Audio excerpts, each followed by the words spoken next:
안녕하십니까. 네. 너무나도 훌륭한 교회당에서 이렇게 형제 자매들과 만나 뵙게 돼서 하나님께 너무나 감사드립니다. 수도권에서 신앙생활, 김포교회에서 신앙생활 하고 있는데요. 이제 경기도 지역에서 신앙생활 하다 보면은 인근에 교회당에 수련회를 가도 경기도권이나 이제 멀리 가도 이제 강원도권 이 정도 갈 수 있는데요. 여기 제가 여태까지 살아본 중에 가장 최남단으로 와 있습니다. 이렇게 왔는데 너무나도 교회당이 아름답고 정말 수련회 와서 이렇게 교제하면은 그냥 무슨 말씀을 들어도 마음이 녹을 것 같은 이런 너무 훌륭한 교회당에 하나님 말씀을 전하게 되어서 너무나도 감사드립니다. 그러면 잠시 기도하고 같이 성경 말씀 묵상하도록 하겠습니다. 사랑과 은혜가 충만하신 살아계신 하나님 아버지 감사합니다. 죽을 수밖에 없었던 저희들 하나님께서 구원하여 주시고 또 2000년 전에 흘려주신 그 피로 인해서 저희가 이제서야 하나님 앞에 죄인임을 고백하고 그 은혜로 말미암아 살아가고 있습니다. 하나님께서 주신 그 모든 은혜들을 무엇으로 보답할까 하는 마음으로 이 마지막 시대에 주의 복음을 위해서 하나님의 그 사랑을 위해서 살아갈 수 있도록 인도하여 주시기를 간절히 바라고 원합니다. 하나님, 또 특별히 이 시간 공주 갈릴리 수양관에서 하나님의 복음의 말씀이 선포되고 있습니다. 아직도 이뤄진 영혼들이 이 땅에 많이 있습니다. 하나님께서 그 이뤄진 영혼들을 위하여 더욱더 수고하여 주시고 함께 그 복음의 일을 위하여 동참하고 있는 우리 목사님들과 또 형제 자매님들 또 그리고 정말 우리가 알지 못하는 여러 곳에서 정말 복음을 위해 수고하고 계신 많은 형제 자매들을 위하여 하나님께서 친히 다 기억하여 주시고 또한 천국에서 모든 것을 갚아주시리라 생각을 합니다. 또 정말 이 귀한 장로교회에서 하나님의 말씀, 이 성경을 함께 상고해 보고자 합니다. 하나님 이 지역에 복음을 허락하여 주셨고 또 귀한 교회당을 허락하여 주셨습니다. 장흥에서 정말 주의 복음을 위하여 수고하시는 우리 장흥교회 형제 자매님들 앞에 하나님께서 항상 앞서 행하여 주시고 또한 그 가정마다 그 기도의 소리를 주님께서 가장 잘 아시오매 또 속히 그 기도를 응답하여 주시기를 간절히 바라고 원합니다. 또 하나님 앞에 신앙생활하는 가운데 여러 가지 어려움과 고난과 또 질병이 있는 줄 알고 있습니다. 하지만 가장 선하신 것을 우리에게 주시는 하나님께서 모든 것을 우리에게 유익한 것으로 채워주실 것을 믿고 신앙생활 하시는데 정말 그 의심 없이 또 부족함 없이 또 감사함으로 신앙생활 할 수 있도록 주님 인도하여 주시기를 간절히 바라고 원하오며 오늘도 주님께서 이 시간 저희와 함께 하여 주실 것을 믿습니다. 우리를 사랑하시는 우리 구주 예수님의 이름으로 감사하며 기도드렸습니다. 아멘. 네, 성경 말씀 창세기 6장 보도록 하겠습니다.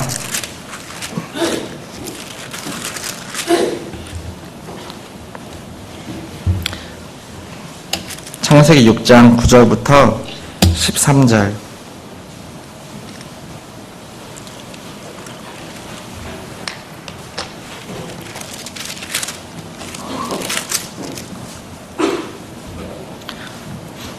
제가 읽겠습니다. 창세기 6장 9절부터 13절. 노아의 사적은 이러하니라. 노아는 의인이요 당세의 완전한 자라. 그가 하나님과 동행하였으며 그가 세 아들을 낳았으니 셈과 함과 야벳이라. 때에 온 땅이 하나님 앞에 패개하여 광포가 땅에 충만한지라. 하나님이 보신즉 땅이 패개하였으니 이는 땅에서 모든 혈육 있는 자의 행위가 패개함이었더라.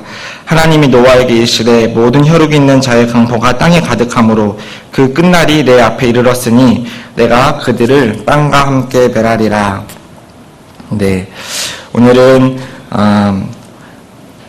바보 같은 믿음을 가졌던 노아에 대해서 생각을 해보고자 합니다. 오늘 말씀 전에 앞서서 지금 이제 6차 학예 수양회가 공주 갈릴리 수양에서 진행되고 있습니다. 저 담임 목사님께서도 지금 수양관에 참석 중이신 걸로 알고 있는데요. 수양관에서 진행되고 있는 수양회를 위해서도 형제 자매님들께서 몸은 지금 비록 함께 하시지 못하지만 꼭 날마다 또 수양회를 위해서 기도해 주시면 감사하겠습니다.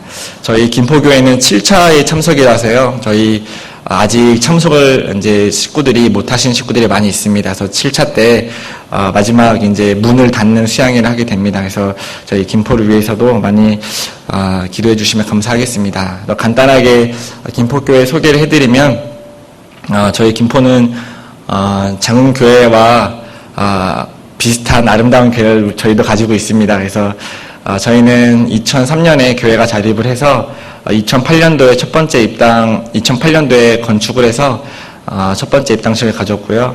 그리고 2017년도 3월 달에 두 번째 건물을 지었습니다. 그래서 첫 번째 건물은 본관처럼 쓰고 있는데 현재는 교육관으로 이제 용도를 바꿔서 쓰고 있고요. 그리고 본관을 작년에 1.5배 되는 그 건물을 하나 더 지었습니다. 그래서 건물을 저희도 이제 2개를 가지고 신앙생활을 하고 있습니다. 물론 장흥교회 같은 이렇게 아름다운 풍경을 가지고 있지 못합니다. 그래서 겨우겨우 자동차만 될 수 있을 정도의 주차장만 가지고 있는데요.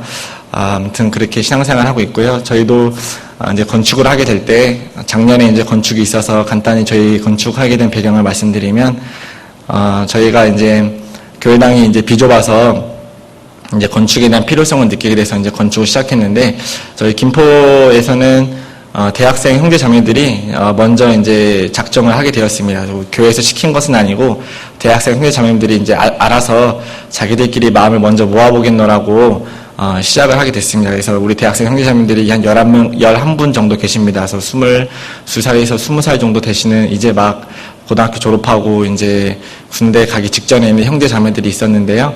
그 형제 자매들 11명이서 1억 정도를 작정을 했어요.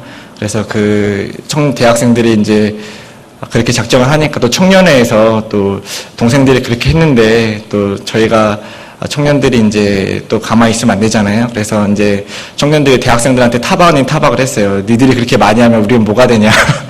그래서 대학생, 청년회 형제 자매들부터 시작해서 더 힘있게 작정을 했습니다. 그래서 청년회 한 30명 정도 되는 청년 형제 자매들이 한 5억 6천 정도를 작정을 했습니다. 그리고 이제 그것이 이제 불씨가 돼서 이제 담임 목사님께서 야, 청년들이 이렇게 했다.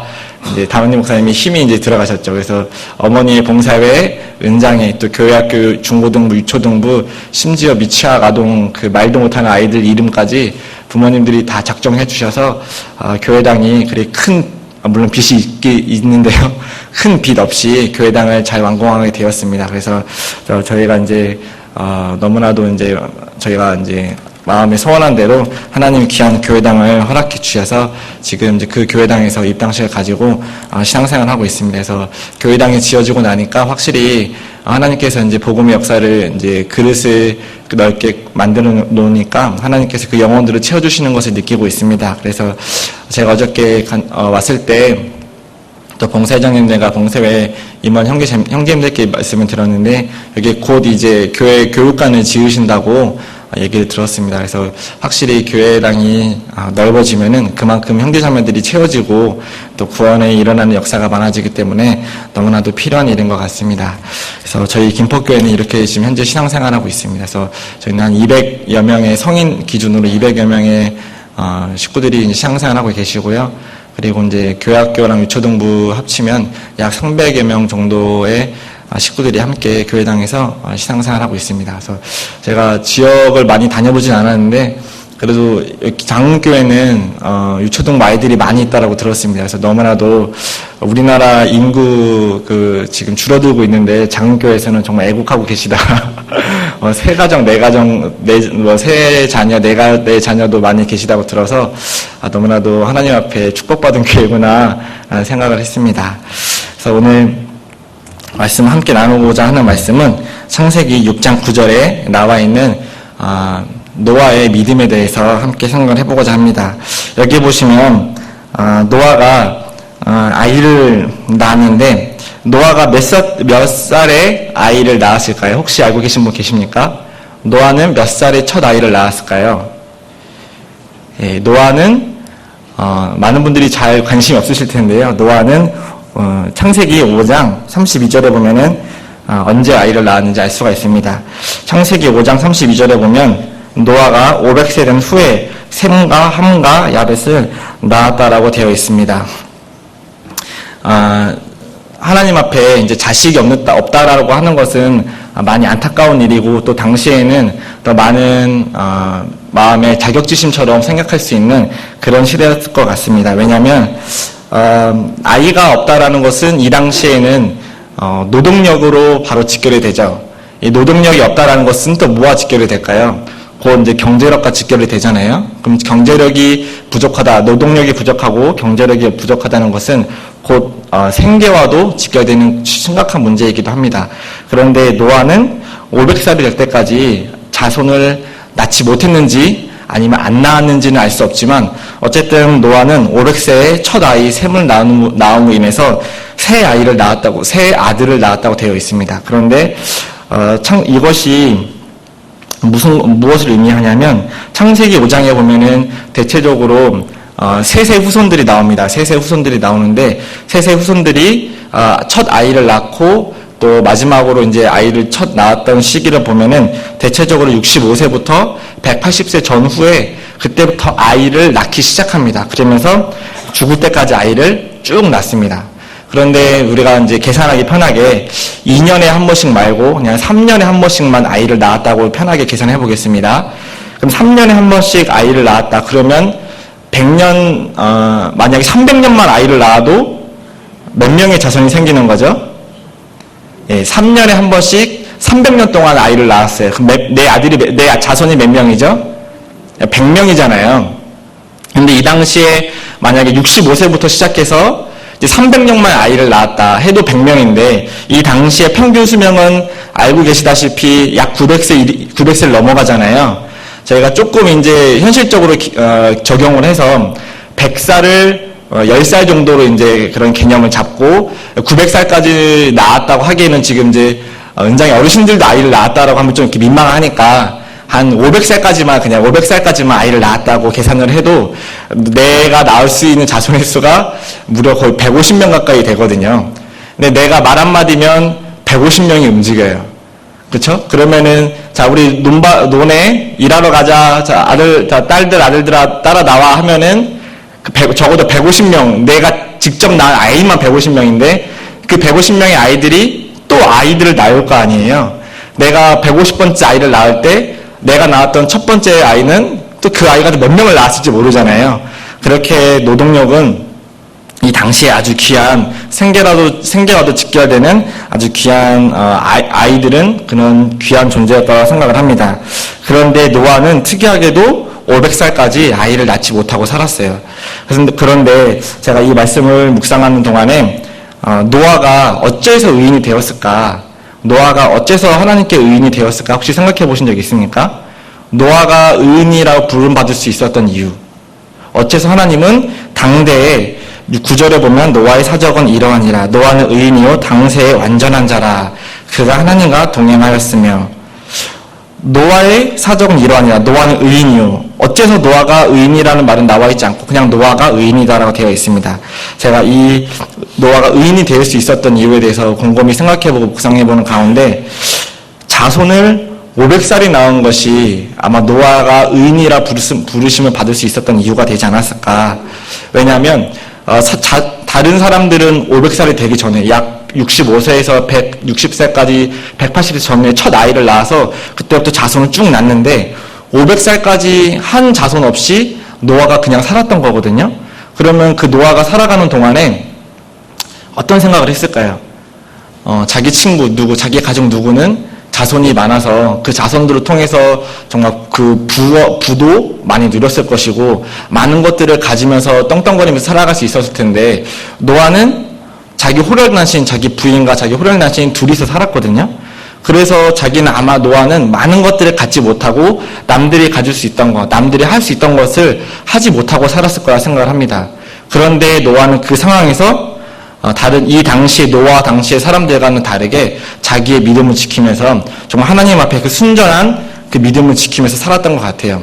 우리가 성경에 보면은 자식이 없어서 많이 고민하고 하나님께 자식을 간구했던 많은 사람들이 나오잖아요. 아브라함도 86세 첫 아이 이스마엘을 낳을 때, 그리고 약속의 자손 이삭을 100세에 낳았을 때도 아브라함은 정말 그 사랑하는 그 마음으로 하나님께 정말 간절히 구하는 마음으로 그 아이를 얻었는데 노아는 무려 그거보다 5배가 많은 500살이 된 후에야 처음 아이를 가지게 되었습니다. 그래서 하나님 아마 그 아이를 갖기 전에 하나님께 아이를 간절히 구했던 그 노아의 모습을 통해서 500년이라는 시간 동안 아마 노아의 믿음이 정말 순전한 믿음인지 확인해 보셨던 것 같아요. 그래서 노아가 의인이라 부름을 받을 수 있을지 않았을까 이런 생각을 해보게 되었습니다. 성경에 보면 하나님이 직접 사람에게 하나님이 의인은 없다라고 말씀하셨는데 하나님이 그래도 의인이다라고 인정해 주시는 신앙의 위인들이 3명이 나와요. 혹시 성경에 나오는 하나님이 인정해 주시는 의인이 누군지 혹시 알고 계십니까? 하나님이 3명을 하나님 앞에 이 사람들은 의인이다라고 인정을 해주시는 장면이 에스겔에 보면 나옵니다. 혹시 알고 계십니까?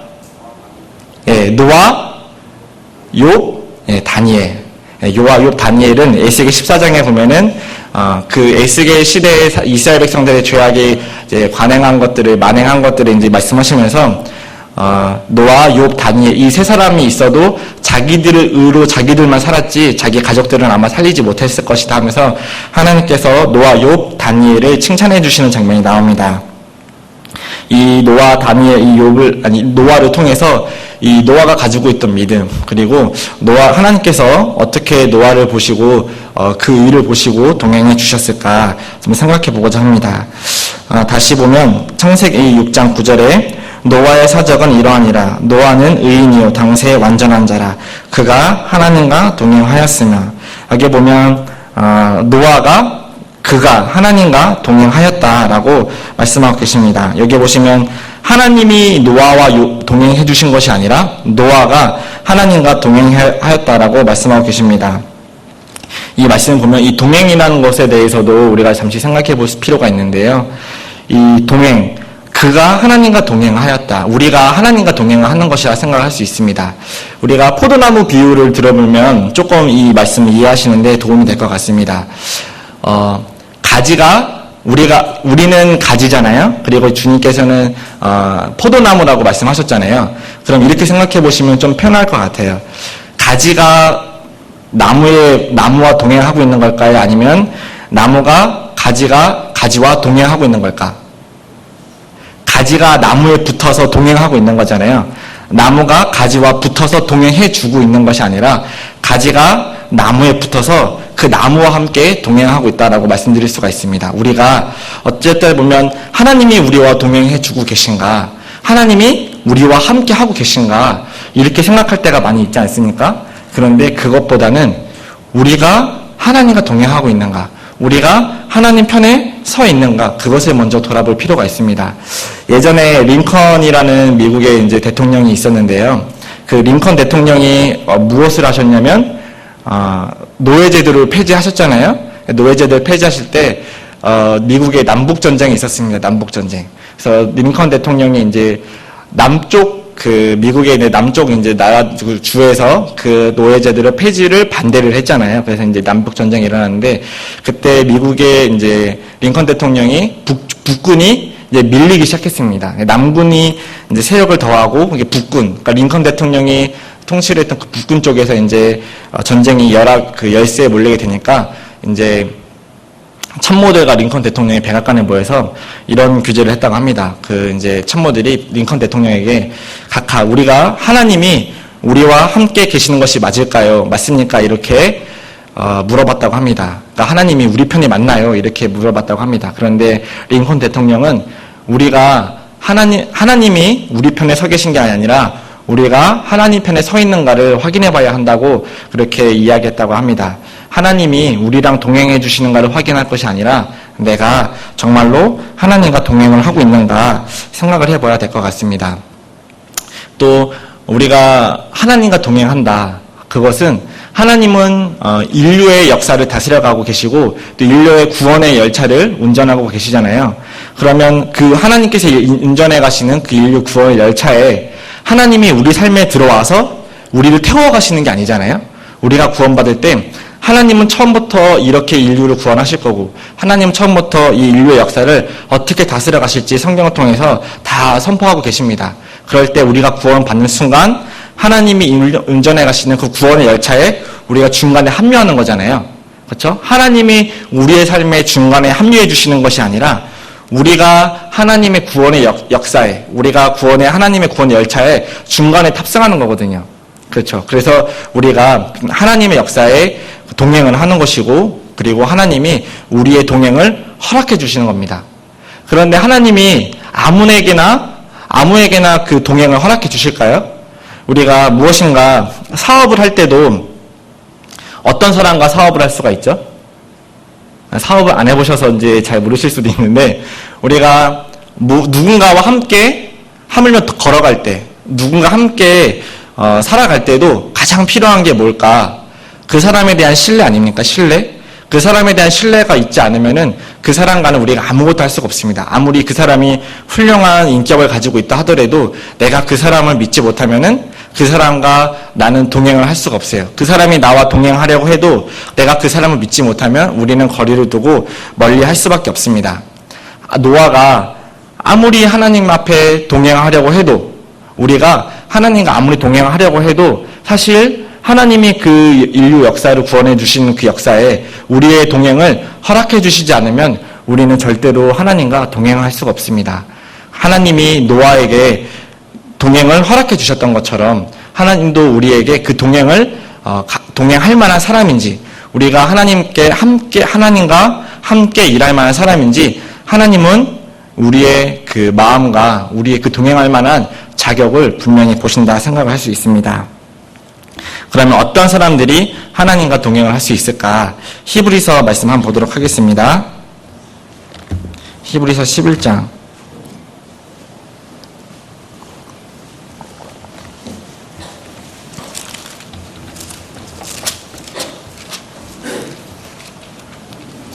히브리서 11장 5절에서 7절.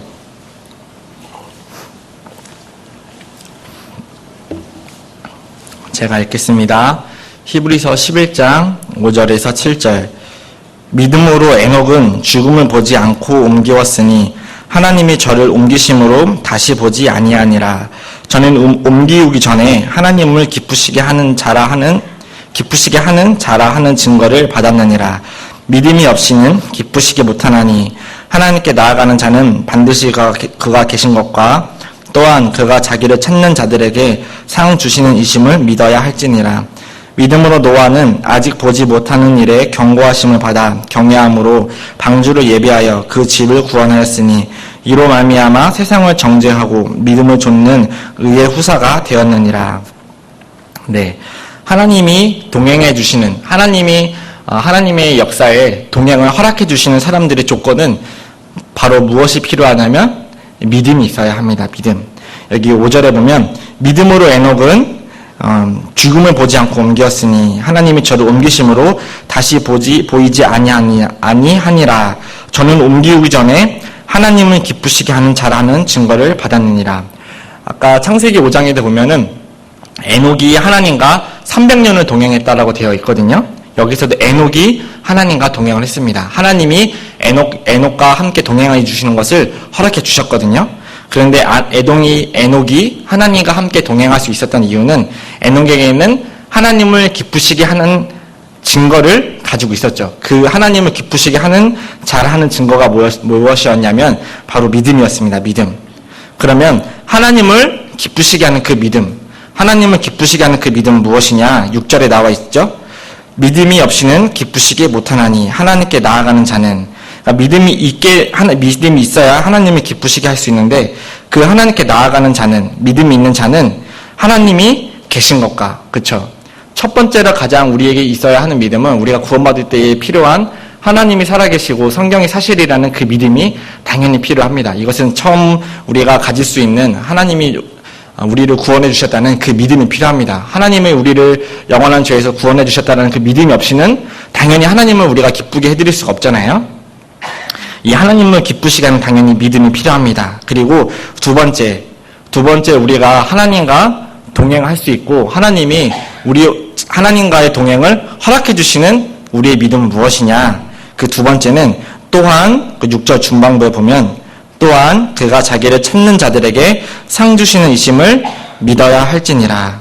여기서 보시면 하나님을 기쁘시게 하는 믿음 두 번째는 하나님을 바라는 자들에게 상 주시는 이심을 믿어야 한다라고 되어 있습니다. 하나님은 자기가 상을 주실 거라고 그것을 믿는 그 사람들에게 동행을 허락해 주시고 그런 분들의 믿음을 통해서 하나님은 기쁨을 얻는다라고 말씀하고 계십니다. 성경에 보면 정말 이 상 주심을 바라보고 살아간 사람들이 많이 있는데 대표적으로 우리가 구약에서 한 명, 신약에서 한 명 생각해 보도록 하겠습니다. 첫 번째로 구약에서 상 주시는 이심을 바라본 사람 누구일까요? 구약에서 상 주심을 바라보고 산 사람 히브리서 11장에 나옵니다. 문자 그대로. 모세, 예, 맞습니다. 한 장 넘겨보실까요? 한 장 넘겨보시면 24절, 히브리서 11장 24절. 히브리서 11장 24절에 제가 읽겠습니다. 믿음으로 모세는 장성하여 바로의 공주의 아들이라 칭함을 거절하고 도리어 하나님의 백성과 함께 고난받기를 잠시 죄악의 낙을 누리는 것보다 더 좋아하고 그리스도를 위하여 받는 능력을 애굽의 모든 보화보다 더 큰 재물로 여겼으니 이는 상 주심을 바라봄이라. 예. 이 모세가 하나님 앞에 이런 고난을 받기를 좋아하고 또 능력받는 것을 견디고 모든 보화보다 큰 재물보다 하나님께 함께 할 수 있었던, 하나님과 동행할 수 있었던 그 이유는 상 주심을 바라봤기 때문에 그렇습니다. 사실 노아가 상 주심을 바라보지 않았으면, 모세가 상 주심을 바라보지 않았으면 이런 일이 너무나도 어리석은 일 아닙니까? 그래서 우리가 믿음이라는 단어를 빼고 모세가 살았던 세월을 돌이켜보면은 너무나도 어리석고 이성적으로 우리가 생각했을 때 모세는 정말 망한 사람의 대표적인 모습입니다. 이 당시에 애굽의 권력의 핵심에 있었던 왕자의 자리에 있었는데 그 왕자의 자리에서 그냥 모든 것을 내려놓고 미디안 광야에 가서 40년을 방랑을 하고 또 40년을 마친 이후에 다시 돌아와서 정말 그 말을 듣지 않는 이스라엘 백성들을 또 40년간 가나안 땅에 들어가기까지 광야 생활을 인도했잖아요. 무려 80년의 세월을 모세는 무려 하나님 앞에 정말로 어려운 세월을, 힘든 세월을 스스로 자처해서 받았다라고 볼 수가 있습니다. 그 바보 같았던 모세가처럼 그 엄청난 부귀영화를 가질 수 있었는데 그것을 내려놓고 그런 바보 같은 삶을 살 수 있었던 것은 하나님을 향한 믿음, 그리고 하나님을 기쁘시게 하는 증거, 그 믿음을 모세 마음속에 가지고 있었기 때문에 그런 정말 이성적으로는 생각할 수 없는 그런 바보 같은 믿음을 가지고 있었기 때문에 모세는 상주심을 바라보고 그렇게 살아갈 수 있었습니다. 또 신약에서 모세와 같이 모든 것을 내려놓고 모든 부귀영화를 내려놓고 또 모세 못지않게 힘든 신앙생활을 했던 대표적인 사도가 한 명 있습니다. 누굴까요? 바로 바울. 맞습니다. 사도 바울. 우리 사도 12명의 사도가 있는데 예수님의 직계 제자 12명의 사도가 있는데 그 예수님의 12직계 제자 중에서 사실 내노라 할 만한 사도는 없죠. 다 어부였고 정말 그냥 자기 삶 속에서 살았고 그냥 그 세리였고 정말 죄인들이었던 그런 별로 세상에서 크게 드러나지 못하고 별로 그렇게 사람들에게 인정받지 못했던 12명의 사도가 있었지만 사도 바울이라는 또 예수님의 사도는 좀 특별했던 것 같아요. 그 사도는 그 사도 바울, 그 사도 바울이 바라보았던 것은 무엇일까? 디모데후서 한번 보도록 하겠습니다. 디모데후서 4장 5절에서 8절.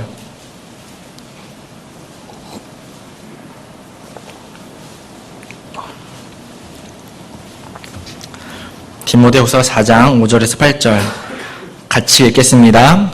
그러나 너는 모든 일에 근신하여 고난을 받으며 전도의 일을 하며 내 직무를 다하라.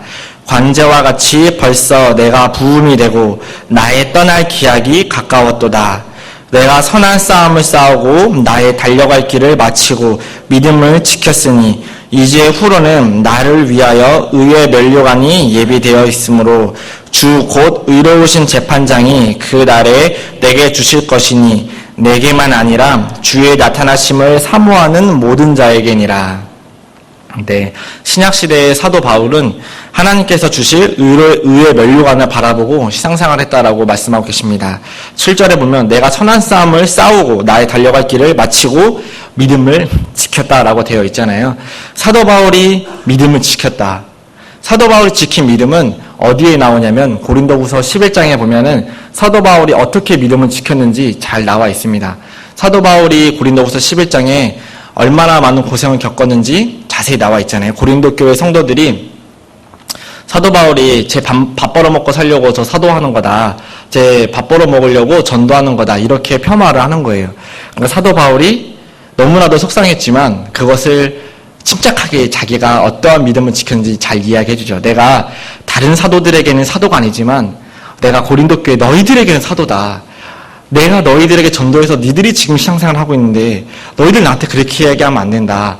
나도 너희들만큼 신앙생활 했고 나도 알 만큼 아는 사람이다 하면서 이제 그 유명했던 그 복음을 전하면서 고초를 겪었던 내가 태장을 몇 번 맞았고 기품의 그 샘에서 며칠을 그렇게 지냈고 내가 강도 위험과 동족의 위험과 또 유대인들의 위험에 대해서 자세히 고린도후서 11장에 잘 나오잖아요. 그런데 사실 고린도후서 11장에 나온 사도 바울의 고난은요. 사도 바울이 살아가던 인생의 중간밖에 안 돼요. 중간. 고린도후서 11장을 기록할 땐 에베소 교회에서 기록을 했는데 그게 3차 전도 여행 중에 기록한 겁니다. 그런데 사도행전에 보면은 사도행전 24장 이후에 보면은 사도 바울이 그 에베소에서 예루살렘으로 건너가잖아요. 네, 예루살렘으로 가서 내가 전도하겠다. 예루살렘으로 가게 됩니다. 그래서 예루살렘에 가는 것을 에베소 성도들이 막잖아요. 가지 말라고. 가면 죽는다고. 그런데 이제 사도 바울이 그 유명한 나의 달려갈 길과 주 예수께 받은 사명, 이 말씀, 신앙기상 다 암송하지 않았습니다. 이 말씀을, 유명한 말씀을 남기고 이제 예루살렘으로 가게 되죠. 그리고 재판을 받고 로마까지 가는 길에 또 사도행전 후반부 26장, 27장에 보면 사도 바울이 또 얼마나 큰 고초를 겪는지 또 나오잖아요. 또 배가 파손이 되고 또 그 식인종애들에게 잡혀서 그 독사에게 물리게 되고 그런 일을 겪으면서 또 로마의 압송이 돼서 여러 가지 고초를 이제 겪게 되는데 그 고린도후서 11장에서 사도 바울의 내용만 보면은 사도 바울처럼 사실 망한 사람이 없거든요. 빌립보서 3장에 보면은 사도 바울이 나 사실 이런 사람이야 하면서 나는 내가 가말리아의 문화에서 그 유대 율법을 배웠고 신분으로는 내가 로마 시민권자고 내가 얼마나 똑똑한 사람인지 아느냐. 그리고 갈라디아에서 보면은 사도 바울이 그 유대 율법을 내가 영갑자들보다 더 진하게 믿었다라고 되어 있거든요. 그러니까 얼마나 사도 바울이 그 유대 율법에 대한 믿음이 대단했냐면 우리가 잘 알고 있는 스데반을 죽일 때도 그 젊은 사도 바울이 그 공문서를 가지고 스데반을 그리스도인들을 잡으러 가는 거잖아요. 젊은 사람들이 그 공문서를 가지고 갈 정도면 사도 바울의 믿음과 사도 바울이 그 유대교에서 차지하는 비중이 상당히 컸다라고 되어 있을 수 있습니다. 그런 사도 바울이 다메섹 길 위에서 그 회심을 하게 되고 그 회심한 이후에 사도 바울은 정말 그때부터 이루 말할 수 없는 심각한 고초를 받게 되잖아요. 그랬던 사도 바울이 하나님께 그런 어려움과 그런 고난과 고초를 겪고 믿음을 지킬 수 있었던 그 이유는 상주심을 바라봤기 때문에 그렇습니다. 상주심을 바라봤기 때문에 의의 면류관을 나에게 주실 것이다. 그것을 바라봤기 때문에 사도 바울은 그 모든 것들을 견딜 수가 있던 거죠. 그래서 아까 빌립보서 3장에 보면은 내가 모든 것들 나에게 있는 유익한 거, 나에게 필요 없는 것들을 버린 게 아니에요. 사도 바울이 자기에게 필요 있는 것도 다 버렸습니다. 우리 임원 수련회 같은 거 하시면은 내가 얻어야 할 거, 내가 버려야 할 거, 뭐 이런 거 하시지 않습니까? 예, 보통은 이제 내가 얻어야 할 거, 말씀, 이런 순종, 이런 거 얘기하시는데, 우리가 버려야 할 거, 게으름, 이런 거 벌어서 이제 적어내시잖아요. 사도 바울이 버렸던 것은요, 나에게 있는 게으름 이런 걸 버리신 게 아니라, 나에게 유익한 걸 버렸습니다. 나에게 필요한 유익한 거. 사도 바울이 나에게 유익한 것을 배설물로 여기고 버림은 왜 버렸냐면, 그 안에서 예수 그리스도를 얻는다. 사도 바울이 예수님을 얻을 수 있었기 때문에 다른 것들을 다 버릴 수 있었다고 생각을 합니다. 말씀하고 계십니다. 사도 바울이 그 바보 같은 믿음을 가지고 정말 그 상주심을 바라볼 수 있었던 이유는 그 자기에게 유익한 것들 다 버리고 예수님을 가장 귀한 것으로 얻을 수 있는 그 믿음이 있었기 때문에 사도 바울은 그것을 통해서 정말 자기의 믿음을 드러내는 그런 신앙생활을 하며 살아갈 수 있었습니다. 그런데 우리가 오늘 배우고자 하는 이 노아도 만만치 않은, 제가 지금 말씀드렸던 모세와 그리고 바울보다도 제가 보기에는 노아는 더 대단한 믿음을 가지고 있었지 않았을까 말씀드릴 수 있습니다. 어째서 제가 개인적으로 가장 존경하고 가장 삶의 표본으로 삼고 싶은 사람이 3명이 있는데 노아, 요셉, 그리고 여호수아 이렇게 3명이 있습니다. 왜 나머지는 이제 너무나도 대단해서 제가 감히 이렇게 따라가겠다라는 말을 못 하겠는데 노아, 요셉, 여호수아를 가장 좋아하는데 그 중에 이제 오늘 노아에 대해서 말씀을 드릴 건데요. 노아가 어떤 믿음을 살아갔을까? 제가 지금부터 노아가 얼마나 대단한 믿음을 가지고 살았는지 말씀드리도록 하겠습니다. 노아가 가지고 있었던 그 믿음, 노아가 가지고 있었던 믿음에 대해서 이제 공부를 해볼 텐데요. 노아가 가지고 있었던 믿음 첫 번째는 어떤 것이었냐면 실질적인 행함이 있는 믿음을 가지고 있었습니다. 노아는 실질적인 행함을 가지고 있었던 믿음을 가지고 있었습니다. 자, 야고보서 2장 한번 보도록 하겠습니다. 야고보서 2장.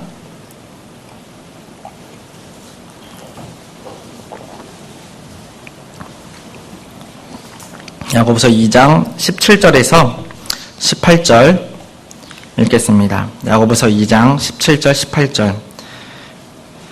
이와 같이 행함이 없는 믿음은 그 자체가 죽은 것이라. 후기 가로되 너는 믿음이 있고 나는 행함이 있으니 행함이 없는 내 믿음을 내게 보이라. 나는 행함으로 내 믿음을 내게 보이리라.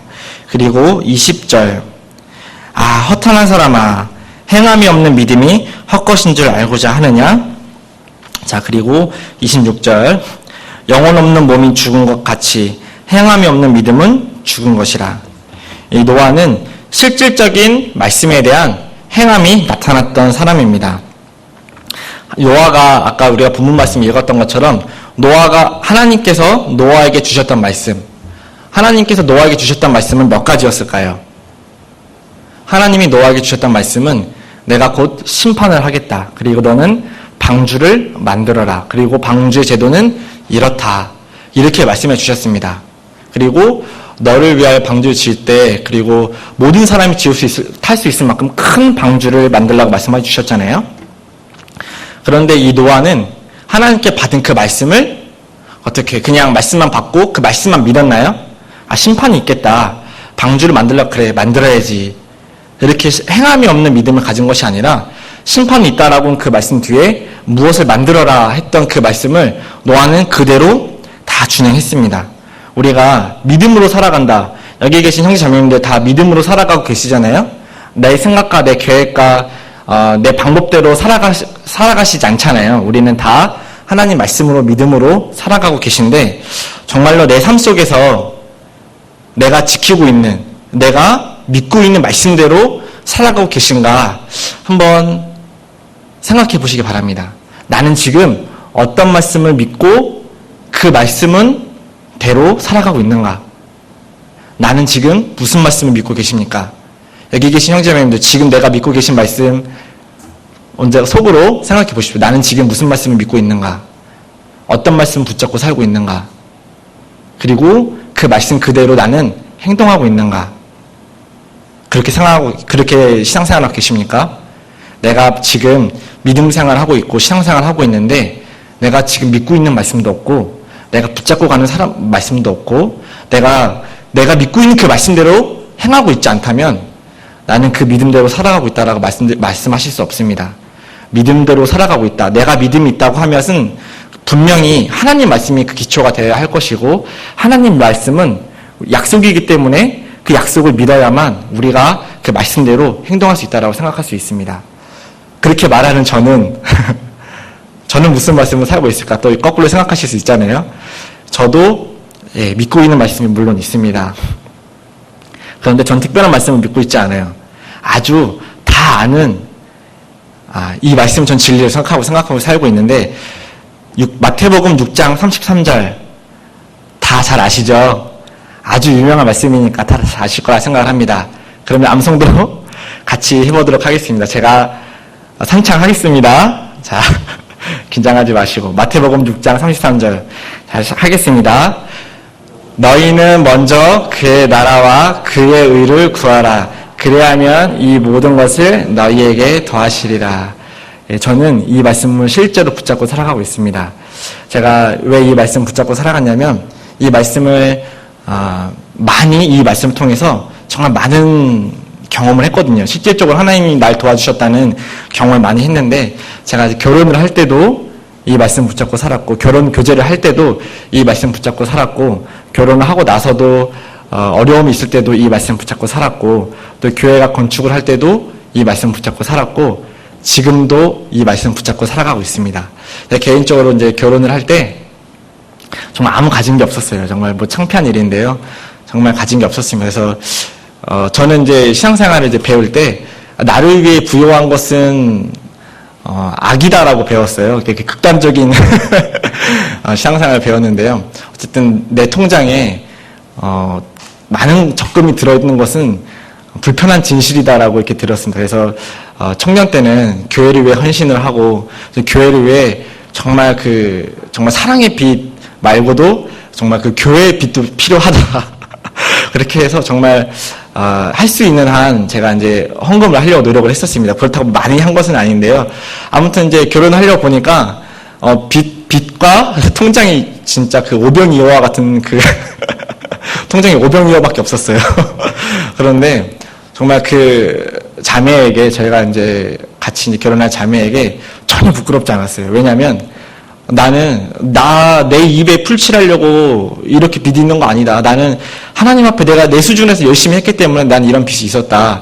뭐 자매가 내 이런 거 있으면 싫으면 말하고 이렇게 이런 마음으로 이제 결혼을 하려고 물론 속으로는 이제 제발 결혼해줬으면 좋겠다 이런 마음이 있었지만 뭐 당당했어요. 뭐 이게 싫으면 어쩔 수 없지 뭐 나는 내 믿음대로 했을 뿐이야 하면서 이렇게 했는데 하나님이 저에게 부족했던 그런 경제적인 어려움도 그 자매의 눈을 덮어서 결혼을 허락해 주더라고요, 자매가. 그래서 결혼을 자매가 해줬습니다, 저한테.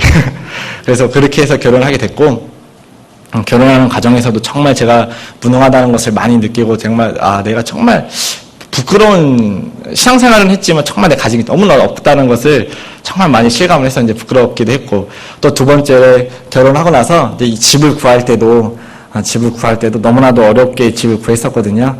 그래서 제가 집을 구하기 위해서 이사 갈 집, 이제 저희가 신혼집도 진짜 힘들게 구했는데 이제 전세가 만료가 돼가지고 이제 제가 나가야 되는 상황이 벌어졌어요. 그런데 이제 집을 구하기가 이제 너무나도 이제 어려운 형편이어가지고 어떻게 아무튼 집을 겨우 구했어요. 그런데 그 집을 구하려면 또 은행 대출을 받아야 되는데 은행 대출 받기가 너무나도 힘들더라고요. 빚을 더 낼 수 있는 게 능력이라는 걸 그때 알았거든요. 빚을 더 낼 수 있는 것도 능력입니다. 그래서 제가 그 집을 구하려고 하는데 너무나도 어려운데 그 집을 여호수아가 그 여리고성을 돌아서 매 한 바퀴 돌았던 것처럼 제가 그 집으로 이사 가고 싶어서 그 집을 약 한 달, 두 달 정도를 그 집을 매일 한 바퀴씩 돌았어요.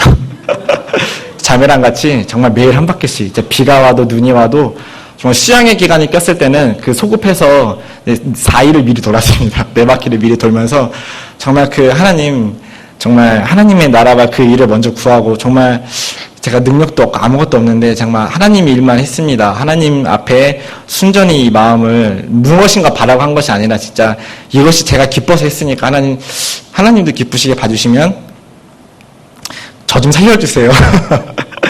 그런 마음으로 그렇게 집을 비가 올 때 저희 자매도 같이 돌았어요. 저 혼자 돈 게 아니라. 그래서 이렇게 한 바퀴씩 돌고 이제 그렇게 신앙생활을 했었는데 결국에 그 집에 정말로 하나님 기적처럼 정말 대출이 될 수 없는 상황이었는데 대출을 해주시는 제 인천교회 신협에서 대출을 받았거든요. 근데 인천교회 신협 집사님의 실수로 대출이 발생이 된 거예요.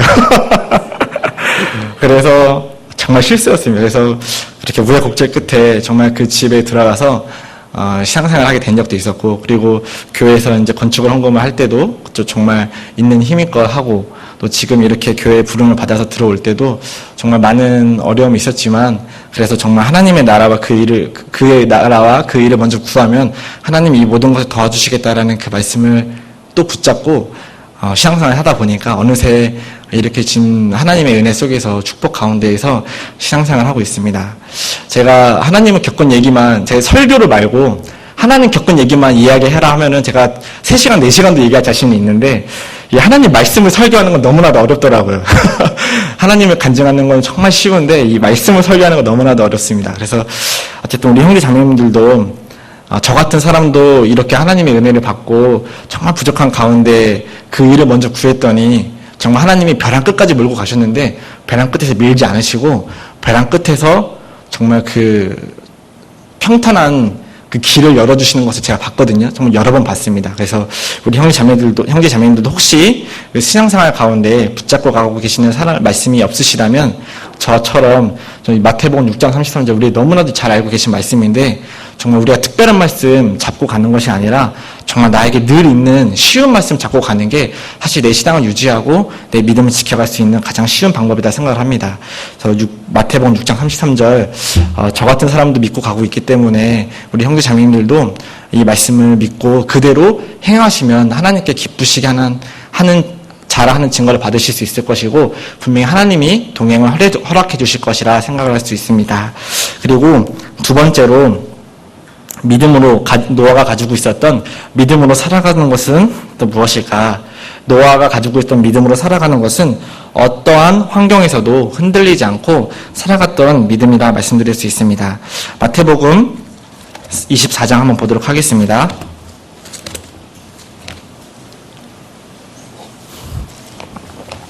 마태복음 24장 38절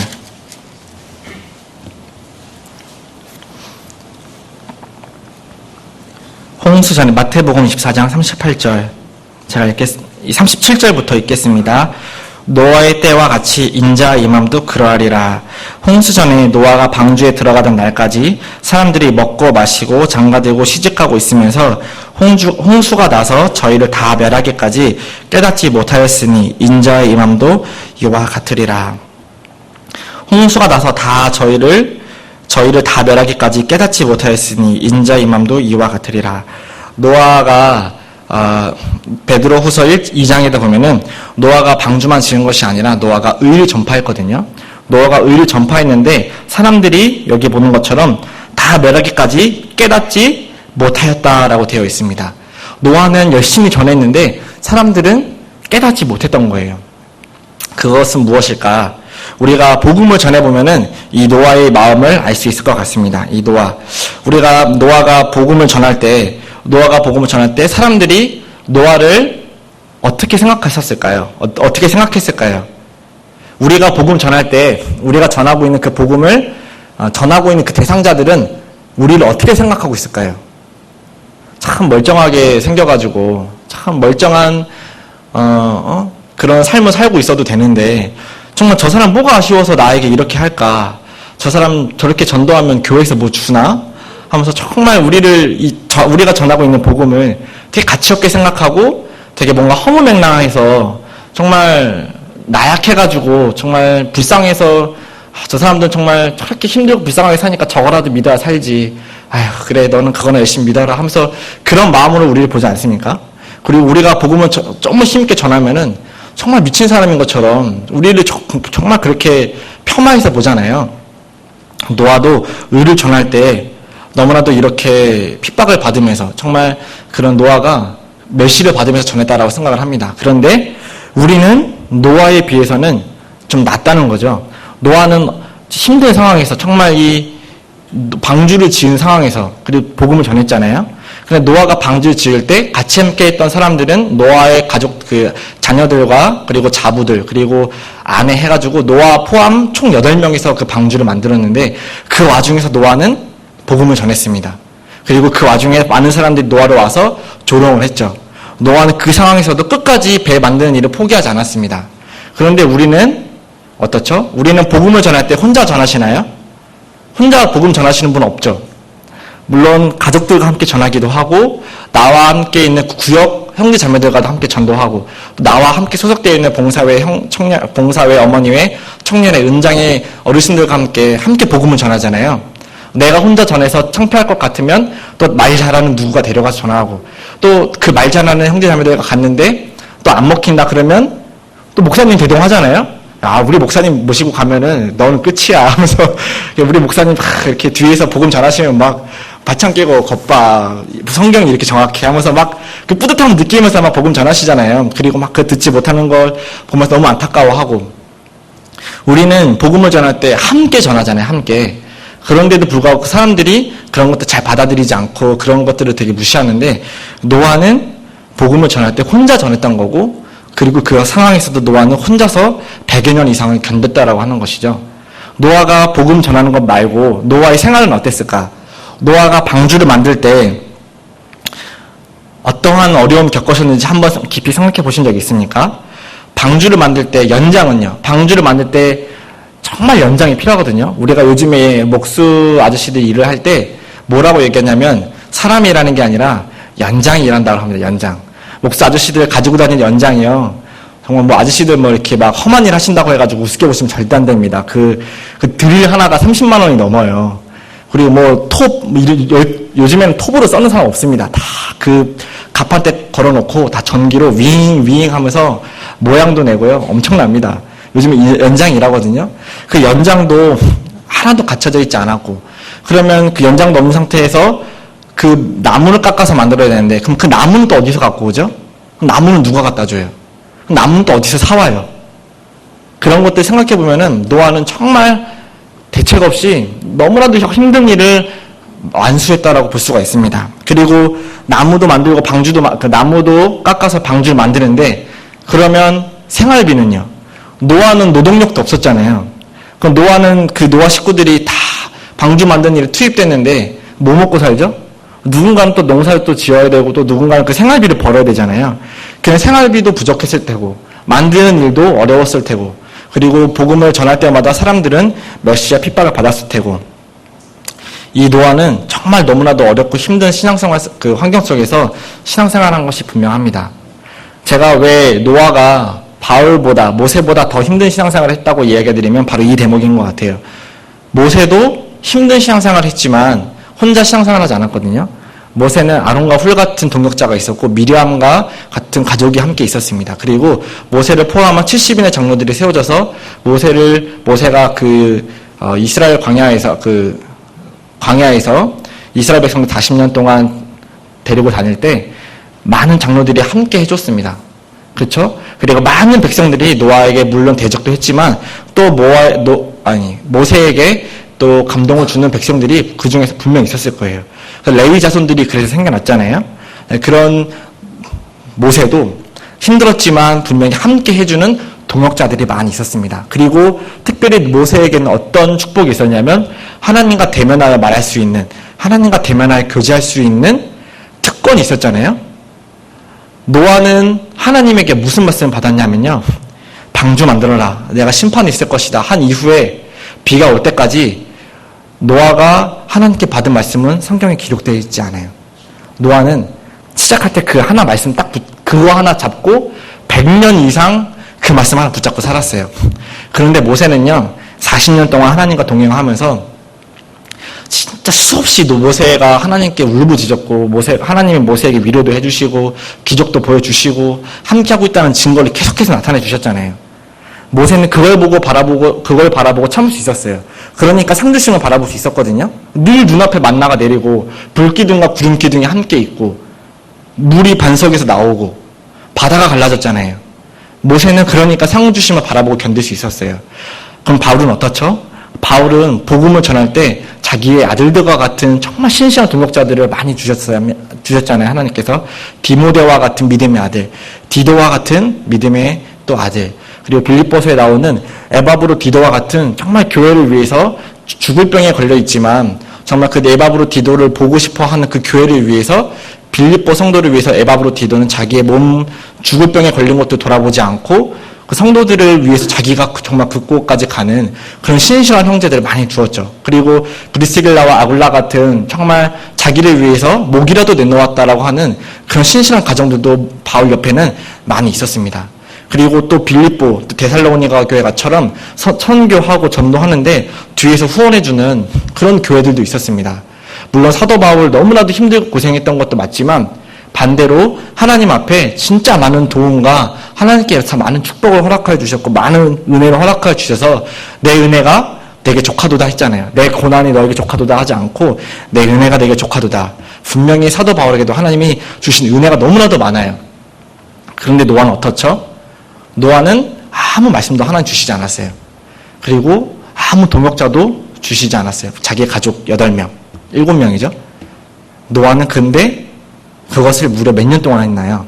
정확하게 성경에서 나와 있지는 않지만 100년 이상, 노아가 500세 때 부름을 받았고 노아가 600세 되던 해에 그런 심판이 있었는데 노아가 500세 때부터 방주를 만들었다는 말이 없었기 때문에 정확하게 유추해 볼 수는 없었지만 어쨌든 아들들이 있었을 때부터 노아를 방주를 만들었을 거다 유추를 해볼 수는 있습니다. 그래서 약 100년에서 120년에 그 노아가 방주를 만들었다 추측을 하는데 사도 바울의 사역 기간은 아무리 많이 잡아도 30년을 넘어가지 않아요.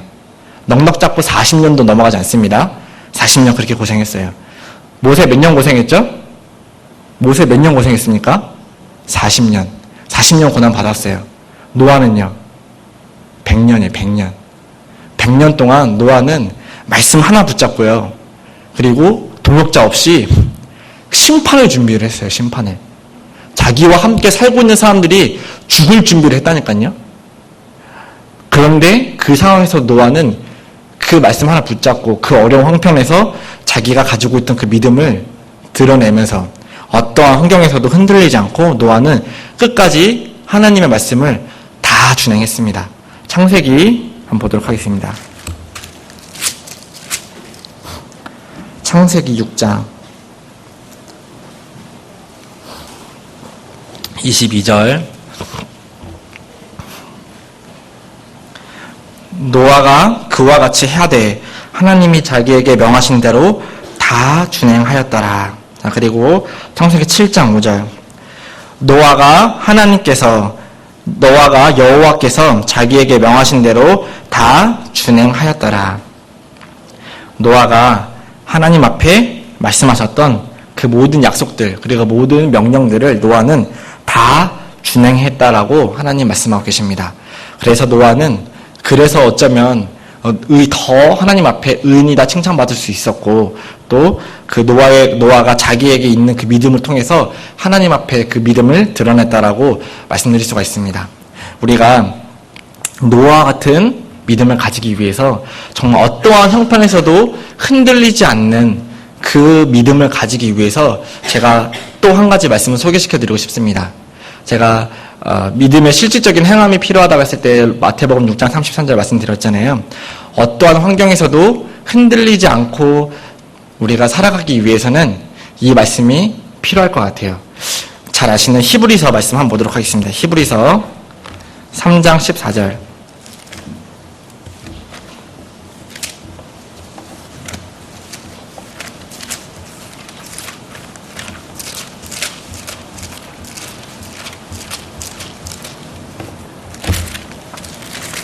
3장 14절 같이 읽겠습니다. 우리가 시작할 때 확실한 것을 끝까지 견고히 잡으면 그리스도와 함께 참여한 자가 되리라. 네, 노아가 방주를 시작할 때 끝까지 견고히 잡았던 말씀, 하나님께서 심판을 하시겠다 그 말씀이 있었잖아요. 우리 구원 받으실 때 신앙생활을 내가 이제는 신앙생활 해야겠다. 우리 구원받고 바로 신앙생활 하고 계신 분도 계시지만 구원받고 나서도 한참 동안 세상에서 떠돌다가 마음 잡고 다시 돌아오신 형제 자매님들도 계시잖아요. 그런데 그 처음 마음 아직도 가지고 계십니까? 그 처음 마음을 붙잡고 계시면 사실 그 처음 마음, 첫사랑을 처음부터 붙잡고 계시면 끝까지 견고히 잡으시면 그리스도와 함께 참여한 자가 됩니다. 노아가 하나님 말씀 앞에 참여한 자가 되고 의인이 될 수 있었던, 그리고 이렇게 우리에게 지금 이 시대에 교훈을 줄 수 있었던 이유는 처음 시작할 때 끝 잡았던 그 말씀이 노아를 믿음의 선진으로서 만들어줄 수 있다라고 생각을 합니다. 저도 처음 신앙생활을 저도 이제 제가 초등학교 때 구원을 받았습니다. 초등학교 때 구원을 받고 신앙생활 쭉 하는 가운데 어릴 때는 뭐 신앙생활 일을 할 수 있겠습니까? 그냥 교회 가라면 가고 오라면 오고 뭐 이제 그렇게 신앙생활 하다가 청년이 되어서 신앙생활 하는데 마음 잡기가 힘들더라고요. 그래서 교회에다가 한 발 걸치고 세상에다 한 발 걸치고 토요일 교제 주일 하나도 빠지지 않고 다 참석하면서 세상 친구들 모임도 하나도 빠지지 않고 다 참석했어요. 청년의 교제 12시, 1시에 끝나면 끝까지 다 참석했습니다. 그리고 친구들 모임 있다 그러면 1시, 2시에라도 친구들 모임 갔어요. 그래서 저희 친구들이 이제 운동을 좋아해가지고 이제 축구도 많이 하고 그랬었거든요.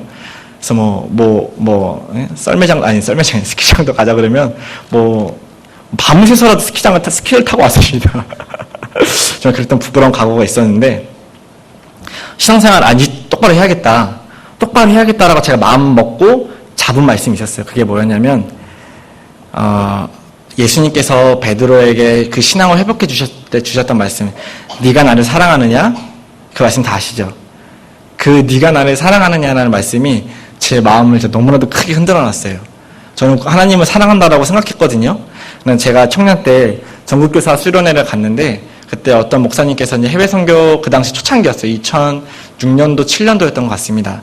초창기 이제 해외 선교로 나가시는데 그 당시 앉아있던 그 당시 이제 2006년도 7년도에 계셨던 분들은 교사하셨던 분들 아실 거예요. 그때 목사님이 해주셨단 말이 여기 계신 선생님들은 하나님을 사랑하십니까? 그렇게 말씀하시더라고요. 하나님을 사랑하십니까? 제가 그때 어디에 앉아 있었냐면 그 하기시장의 대강당 카메라 바로 앞에 앉아 있었거든요. 목사님은 정면으로 보고 이렇게 말씀 듣고 있었는데 그 요한복음의 말씀을 찾아주시면서 예수님을 사랑하시냐고 물어보고 계시는데 사랑하시냐고 대답을 해보라고 했는데 제 양심이 그 대답을 못하겠더라고요. 나는 구원을 받았고 예수님을 이렇게 사랑한다고 말할 수 있는 자격이 있는 사람인데 왜 나는 사랑한다고 고백을 하지 못할까? 그 말씀이 제 삶을 너무나도 충격이었어요. 나는 분명히 구원 받았는데 왜 사랑한다고 대답하지 못했을까? 그래서 양심이 허락해주지 않았어요. 그래서 나는 이제 하나님께 사랑한다라고 대답할 수 있는 사람이 되어야겠다. 그 마음이 확 마음에 들어오더라고요. 그 말씀을 듣고. 그래서 그 뒤로 사랑한다라는 대답을 할 수 있는 사람이 되자. 그래서 신앙생활을 하면서 제가 마음을 돌이켰던 이유는 사랑할 수 있는 사람 되자. 사랑한다라고 대답할 만한 마음을 가지자. 그래서 그때 이후로 그 말씀을 여전히 지금까지도 잡고 있습니다. 제가 저희 비전은 뭐냐면 저희 비전은 해외 선교가 아니라 저희 비전은 하나님을 가장 사랑하는 사람이라고 말할 수 있는 사람이 되자. 저희 비전은 그겁니다. 그래서 가장 사랑하는 사람을 되려면 가장 고생해야 되더라고요. 우리 가정에서, 우리 집에서 가장 많이 희생하는 사람이 사실 그 가정을 가장 사랑하는 사람이죠. 그래서 엄마, 아빠가 자식들보다, 자녀들보다 더 그 가정을 위해 희생하잖아요. 자녀들은 엄마, 아빠만큼 그 가정을 사랑할 수가 없어요. 왜냐하면 사랑을 받는 존재거든요. 그런데 물론 아버지도 고생하시지만 어머니들도 많이 고생하시잖아요. 그 가정에서 보면은 다른 가정은 좀 그러니까 저희 이제 저와 저희 부모님 가정만 두고 예를 들겠습니다. 문제가 되면 안 되니까. 저희 아버지도 저희 가정을 사랑하셨지만 사실 저희 어머니도 저희 가정을 더 사랑하신 것 같아요. 왜냐하면 저희 어머니도 같이 일을 하셨거든요. 그런데 저희 어머님 일 마치고 오셔서 저와 저희 형을 위해서 늘 수고해 주시고 또 먹을 것을 차려주시고 늘 그랬어요. 저희 아버지는 집에 오시면 아무것도 안 하셨어요. 그것을 봤을 때 우리 엄마가 더 우리 가정을 사랑한다. 그런 생각을 했거든요. 지금 제가 봐도 그래요. 제가 가정을 사랑하는 것도 사랑하는데 저희 자매가 저희 가정을 더 사랑하는 것 같다라는 생각이 들 때가 가끔씩 있습니다. 가장 사랑하는 사람이 가장 많은 희생을 할 수가 있거든요. 하나님 앞에 내가 사랑한다라고 말씀하고 싶으시면 내가 지금 가장 하나님 앞에 많은 희생과 가장 많은 수고와 헌신을 하고 계실 때 분명히 하나님 앞에 사랑한다라고 말씀하실 수 있을 겁니다. 제가 정말 내가 너를 사랑하느냐 이 말씀을 통해서 이 말씀을 잡고 살아가니까 정말 많이 게을러질 때 그리고 또 누군가 열심히 신앙생활을 할 때 또 정말 누군가 정말 그 수양에 가서 또 해외 선교 가서 좀 그렇게 수고하고 계시고 정말 힘있게 살아가시는 모습 볼 때 너무나도 부럽더라고요. 저분은 나보다 더 예수님을 사랑하셔서 더 희생을 감수하고 계시는구나. 나는 아직도 예수님을 사랑한다고 말하지만 내려놓지 못하고 있는, 내가 아직도 가지고 싶어 하는 나에게 유익한 것들을 아직도 버리지 못하고 있구나. 예수님을 얻는 것이 아직 나에게 있는 것보다 덜 소중하구나 라는 사실들을 많이 생각하게 보게 됩니다. 우리가 믿음으로 살아간다는 것은 처음에 붙잡았던 그 말씀을 여전히 계속해서 붙잡고 계시고 살아간다면 우리가 정말로 어떠한 형편에서도 어떠한 믿음, 어떠한 어려움 속에서도 내가 하나님께서 처음 주셨던 그 말씀 붙잡으시면 정말로 어떤 믿음의 그 어려움에서도 이겨내실 수 있을 거라 생각을 합니다. 노아는 하나님께서 받은 그 말씀을 끝까지 붙잡고 살아갔기 때문에 그런 훌륭한 일을 마칠 수 있었다 생각을 합니다. 그리고 제가 마지막이라고 하니까 좋으시죠? 그런데 지금부터 30분 남았습니다. 자, 마지막으로 전해드리고 싶은 말씀은 믿음으로 산다는 것이 무엇일까? 각자가 형제 자매님들께서 믿음으로 산다는 것에 대해서 많이 생각해 보셨을 거라 생각을 합니다. 제가 생각한 믿음으로 산다는 것은 이것이 가장 중요하다 생각을 합니다. 믿음으로 산다는 것은 세 번째는 하나님의 마음으로 사는 것이 믿음으로 사는 것이다. 말씀드리고 싶습니다. 자, 노아가 이런 생각을 한번 해봤습니다. 하나님의 마음으로 가진다. 노아는 분명히 하나님의 마음을 가지고 살았을 겁니다. 그렇죠?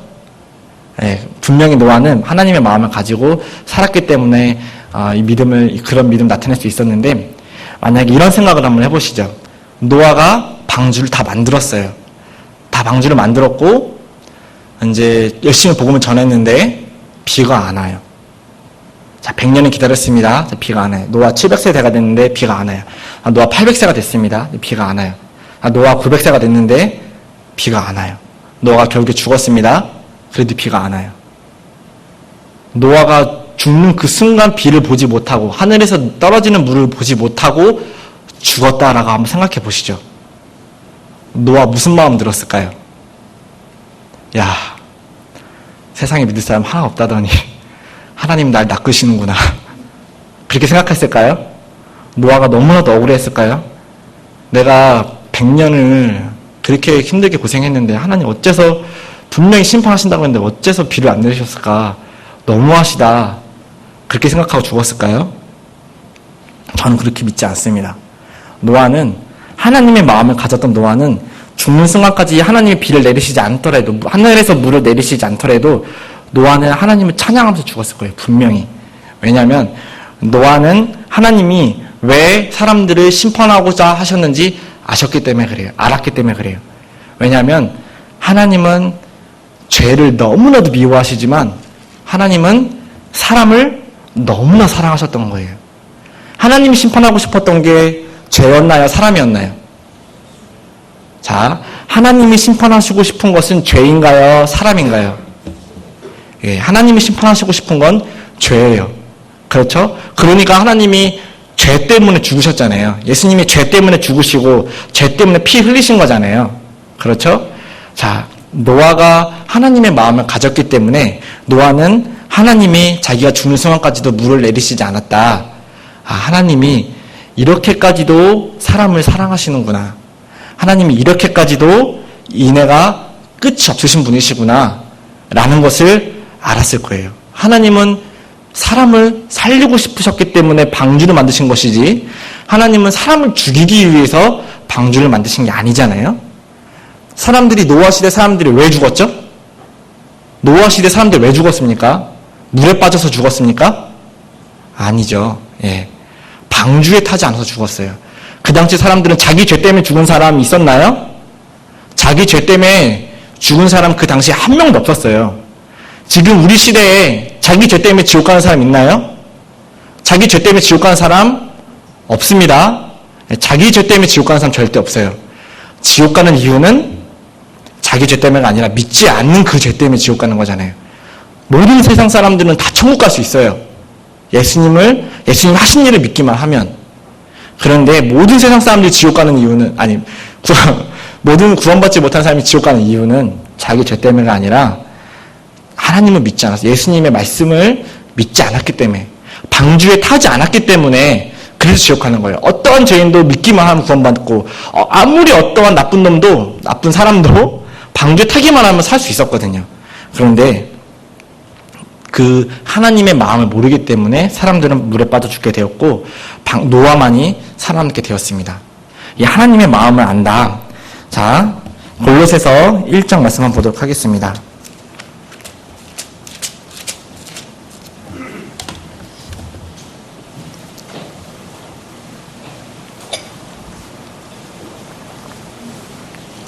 골로새서 3장 1절에서 2절.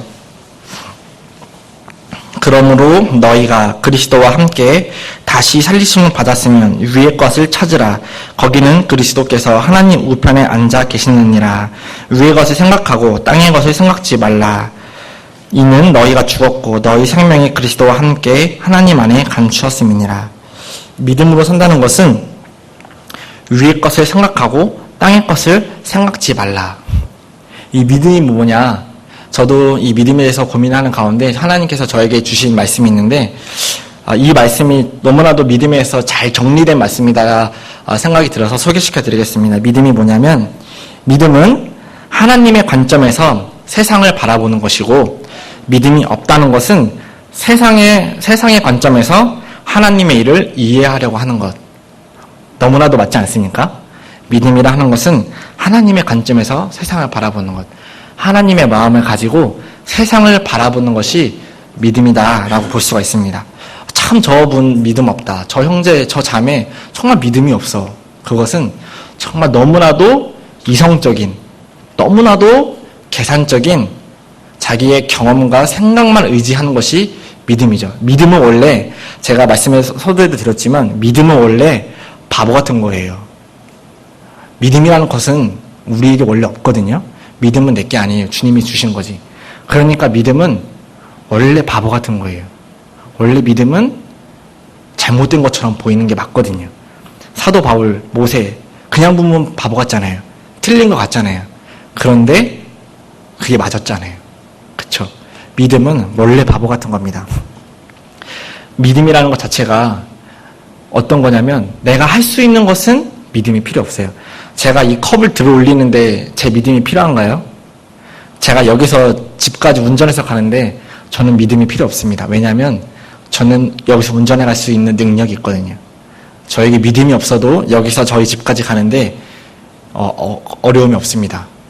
그런데 제가 할 수 없는 일을 할 때, 제가 여기서 말씀을 전할 때는 믿음이 필요해요. 전 능력이 없거든요.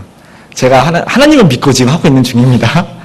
그런데 여기 계신 형제 자매님들 무엇인가 하실 때 자기가 할 수 있는 것을 할 때는 믿음이 필요 없어요. 그런데 내가 할 수 없는 일을 할 때는 믿음이 필요하거든요. 그것은 내게 아니거든요.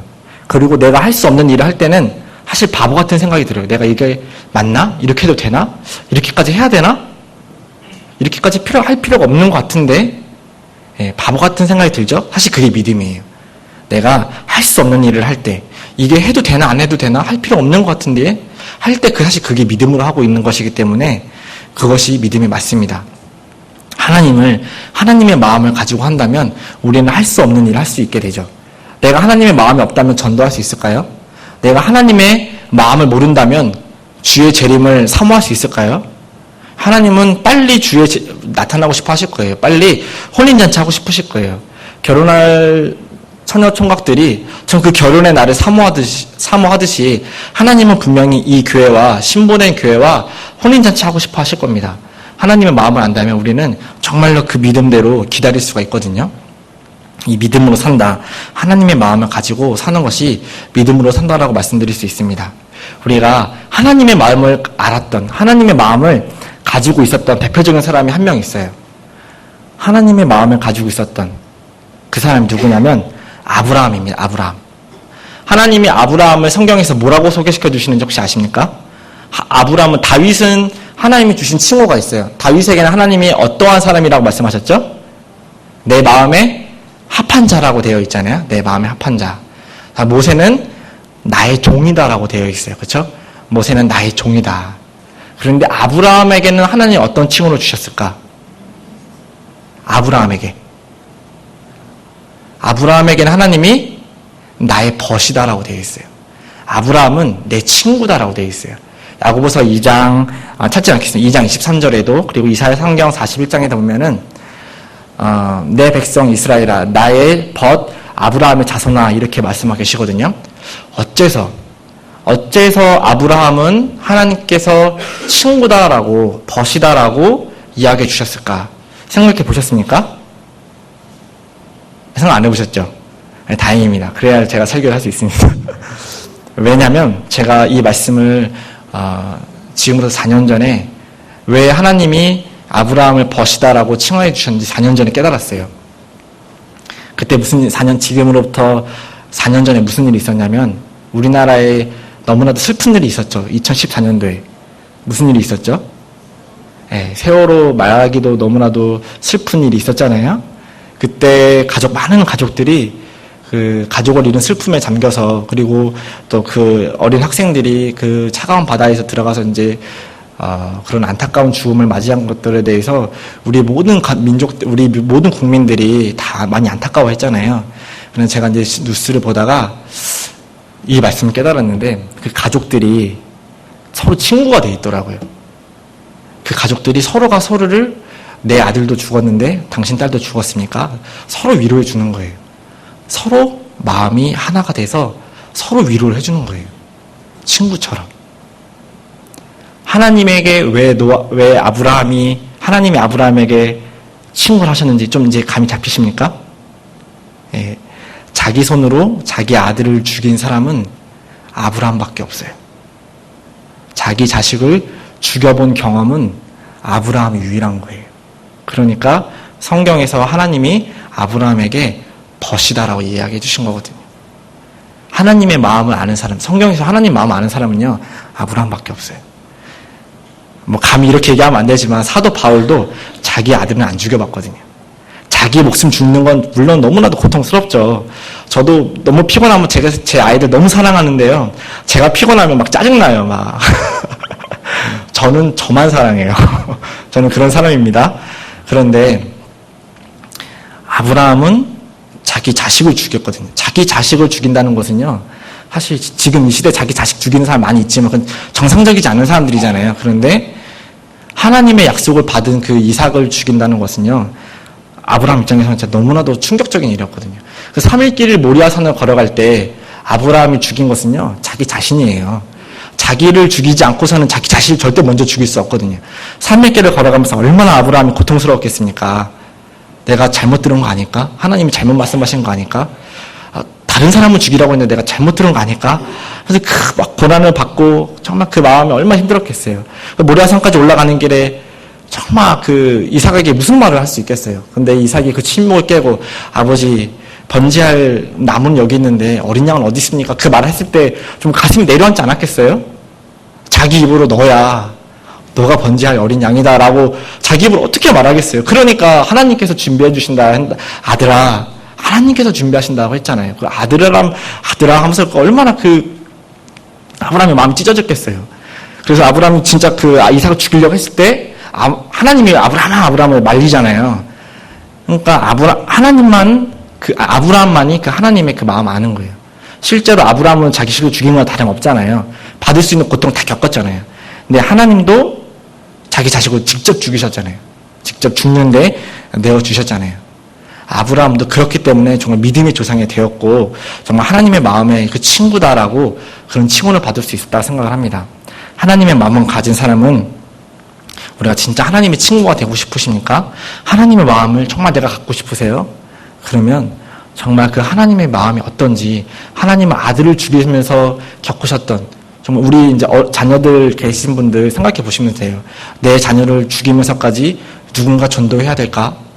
그런 생각 해보시면 하나님이 얼마나 그 영혼에 대해서 그 간절히 사랑하시는지 그 마음을 내가 조금은 이해할 수 있을 것 같아요. 그러면 조금은 전도하는 일에 힘을 낼 수 있을 것 같아요. 내 자식을 죽이면서까지 전도해야 하는 영혼이다라고 생각하면, 그것을 원하시는 하나님이다 생각하면 조금은 내가 그 일을 할 때 어떻게 보면 하나님 앞에 더 힘있게 신앙생활을 할 수 있지 않을까 생각을 해보게 됩니다. 하나님께서 노아가 방주를 만들 때 그런 하나님의 마음, 정말 사람을 살리고 싶어 하는 그 마음을 가지고 있었기 때문에 노아는 그런 방주 같은 놀라운 배를 만들었을 거라 생각을 합니다. 그러면 하나님과 관계를 통해서 우리가 하나님과의 관계를 통해서 내가 하나님의 마음을 또 이해할 수가 있어요. 자, 관계. 하나님과의 관계에 대해서 한번 말씀드리도록 하겠습니다. 나는 지금 하나님과 어떤 관계를 갖고 계신지 가늠해 보실 수 있겠어요? 자, 아니면 옆에 있는 형제 자매와 관계는 내가 어느 정도의 친밀한 관계를 가지고 있을까? 제가 객관적인 수치로 말씀드릴 수 있습니다. 자, 관계를 하는 거예요. 옆에 있는 형제 자매들한테 내가 얼마큼 관계를 깊이 가지고 있냐면, 제가 좀 잔인하지만 돈으로 따져볼 수 있습니다. 옆에 있는 형제 자매들에게 내가 1,000원은 그냥 줄 수 있다. 1,000원, 속으로 쳐다도 보지 마세요. 저만 보고 얘기하세요. 자, 옆에 계신 형제 자매들에게 내가 1,000원은 그냥 뭐 달라는 대로, 형제 자매, 집사님, 어머니 회장님, 봉사 회장님, 제가 돈이 좀 필요한데 1,000원만 주십시오. 1,000원 얼마든지.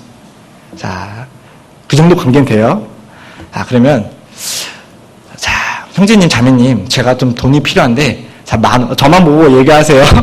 10,000원 좀 주세요. 빌려주세요 말고 10,000원 좀 주세요. 10,000원? 그래, 10,000원 우리 형제인데. 필요산 형제인데. 자, 10,000원. 자, 형제님, 자매님, 제가 진짜 급한데, 조금 금액 올려보겠습니다. 100,000원만 그냥 주세요. 우리 이 정도, 우리 정말 죽고 못 사는 우리 자매인데, 죽고 못 사는 우리 형제인데, 100,000원. 줄 수 있지, 100,000원. 없다 선 치면 돼. 잃어봤다 선 치면 되지, 100,000원. 자. 그 100,000원 정도의 관계만 더 대단한 관계입니다. 자, 100,000원만 빌려주세요. 묻지도 말고 따지지도 말고 그냥 100,000원 주세요. 제가 다음에 꼭 갚을게요. 자, 우리가 관계가, 금액을 올려볼 때, 그냥 줄 수 있는 관계가 그 사람과 나의 관계다라고 생각할 수 있어요. 자, 그러면, 이 관계를 하나님과 나의 관계로 따져보겠습니다. 내가 그분이 나에게 돈을 달라고 할 때, 무엇인가를 요구할 때 그 사람이 왜 요구하냐면 줄 것 같으니까. 그렇죠? 우리 돈 빌리러 갈 때 어떤 분에게 빌리러 가시나요? 돈 빌려보신 분만 대답해 보세요. 돈 많은 사람에게 빌리러 가세요? 아니면 돈 빌려줄 것 같은 사람한테 가세요? 돈 빌려줄 것 같은 사람한테 가죠. 자, 돈 빌려줄 것 같은 사람한테 가요. 그러니까 그분이 지금 나에게 돈을 빌려달라고 하는 거예요. 그래서 내가 줄 수 있는 거죠. 우리는 그렇게 관계를 따져볼 수 있어요. 그렇다면 하나님은 어떤 사람에게 빌려달라고 하실까? 하나님은 얼만큼 나에게 달라고 하실까? 하나님과 나의 관계입니다. 그것이. 하나님이 나에게 달라고 하는 만큼 내가 드릴 수 있는 수준이 그것이 하나님과 나와의 관계고, 그리고 내가 돈을 빌려달라고 나에게 찾아왔던 그 사람의 간절함을 안다면 나에게 비록 돈이 없어도, 나에게 비록 가진 것이 없어도 이분이 정말 이 형제자매가 100,000원 빌려달라고 하는데 난데없이 뜬금없이 웬 100,000원? 하는데 이 형제자매니 알고 보니까 아이가 크게 다친 거예요.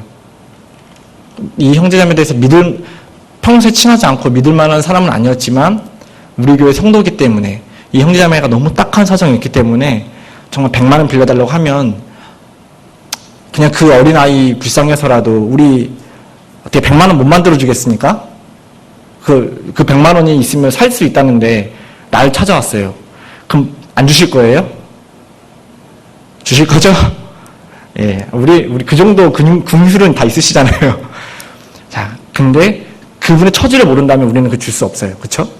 그런데 하나님 그분의 상황과 형편과 마음을 아니까 내가 처음에 줄 수 없었는데 줄 수 있었던 거예요. 그분의 마음을 안다면 우리는 줄 수 있어요. 하나님께서 나에게 자꾸 달라고 하는 것, 하나님과 나와의 관계가 나는 줄 수 없는데 하나님의 자꾸 나에게 무리한 것을 요구하신다 생각이 드십니까? 하나님은 나와 그 정도 관계다라고 생각하시고 나에게 그 정도 봉사와 그 정도 전도와 그 정도의 헌금을 요구하시는 거예요. 하나님은 나에게 그 정도 관계를 요구하시는 겁니다. 근데 내가 내놓지 못하는 것은요, 하나님의 마음을 모르니까 그래요. 교회 건축을 해야 되는데 물론 힘들죠. 나도 힘듭니다. 근데 하나님 마음을 안다면, 하나님의 마음을 헤아릴 수 있다면, 우리가 그 형제자매의 그 딱한 사정을 이해해서 그분에게 위해서 그렇게 할 수 있었던 것처럼 하나님의 마음을 안다면, 이런 표현이 맞는지 모르겠지만 하나님의 그 딱한 사정을 안다면, 하나님의 그 애타는 마음을 내가 안다면 왜 내가 그것을 못 드리겠습니까? 하나님 내 마음 달라는데 왜 내가 그걸 못 드리겠어요? 하나님과의 관계가 내가 올바르게 되어 있다면, 하나님의 마음을 가지고 있다면 분명히 하나님께 내어드릴 수 있습니다. 하나님은 근데 아무에게나 달라고 하시는 게 아니에요. 뜬금없이 갑자기 와서 달라고 하시는 게 아니거든요. 하나님은 달라고 했을 때 줄 것 같은 사람에게만 달라고 하십니다. 마가복음 11장.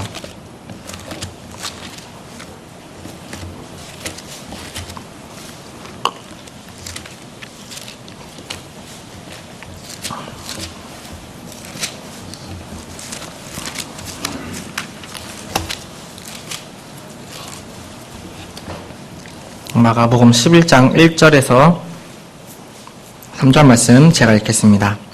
저희가 예루살렘에 가까이 와서 감난산 벳파게와 베단에 이르렀을 때에 예수께서 제자 중 둘을 보내시며 이르시되 너희 맞은편 마을로 가라. 그리고 들어가면 곧 아직 아무 사람도 타보지 않은 나귀 새끼에 매여 있는 것을 보리니 풀어 끌고 오너라. 여기서 같이 읽겠습니다. 3절. 만일 누가 너희에게 왜 이리 하느냐 묻거든 주가 쓰시겠다 하라. 그리하면 즉시 이리로 보내리라 하시니. 하나님이 예루살렘에 입성하실 때, 예수님이 예루살렘에 입성하실 때 나귀 새끼 타고 들어가셨잖아요. 근데 이 나귀 새끼가 아무 때나 있는 나귀 새끼를 보낸 게 아니라 너가 맞은편 마을로 가라. 그리고 거기 가면 아직 아무 사람도 타지 않은 나귀 새끼가 매여 있는 것을 보리라.